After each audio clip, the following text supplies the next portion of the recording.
Hello everyone, Namaste. Welcome to Shivanshi Creations. So beautiful ear rings designs collection అయితే ఈ వీడియోలో share చేస్తున్నామండి. So ఇందులో మీకు ఏదైనా మోడల్ నచ్చి మీరు కస్టమైజ్ చేయించుకోవాలంటే మీకు నచ్చిన ఐటమ్ మీరు స్క్రీన్ షాట్ తీసుకొని మీరు ఎక్కడైనా కస్టమైజ్ చేయించుకోవచ్చండి. జస్ట్ మీకంటూ ఒక ఐడియా ఉంటుందని ఒక ఐడియా పర్పస్ వైజ్ ఇలాంటి డిజైన్స్ అన్నీ కూడా గ్యాదర్ చేసుకొని ఈ వీడియోలో షేర్ చేస్తున్నాను.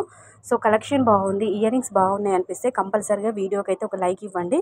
అలాగే ప్రతి ఒక్క ప్యాటర్న్ పైన అప్రాక్సిమేట్లీ వెయిట్ అనేది మెన్షన్ చేశామండి. జస్ట్ అప్రాక్సిమేట్లీ అంటే దట్టు మీకంటూ కూడా ఒక ఐడియా ఉంటుందండి. పలానా డిజైన్ చూడగానే అది హెవీ వెయిట్ ఉంటుందా లేదంటే అండర్ వెయిట్ ఉంటుందా అని చెప్పేసి జస్ట్ అప్రాక్సిమేట్లీ వెయిట్ అనేది మెన్షన్ చేసాము. జస్ట్ అంటే ఏంటంటే ఓన్లీ నెట్ వెయిట్ అంటే గోల్డ్ వెయిట్ మాత్రమే మెన్షన్ చేసాము. అంటే గ్రాస్ వెయిట్ కాదు, just net weight gold weight మాత్రమే అప్రాక్సిమేట్లీ మెన్షన్ చేసాము.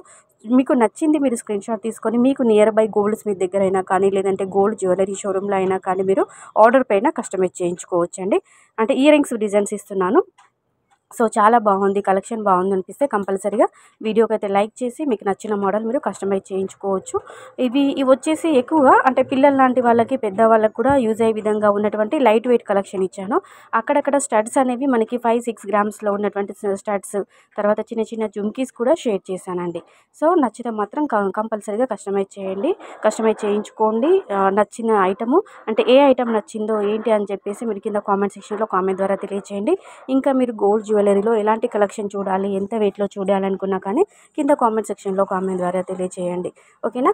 సో ఇదండి ఈరోజటి వీడియో కనుక నచ్చితే లైక్ చేయండి, కంపల్సరీగా ఛానల్ని సబ్స్క్రైబ్ చేసుకొని సపోర్ట్. ఆల్మోస్ట్ ఇవన్నీ కూడా లైట్ వెయిట్ కలెక్షనే ఇందులో షేర్ చేశానండి. సో మరో మంచి కలెక్షన్స్తో మళ్ళీ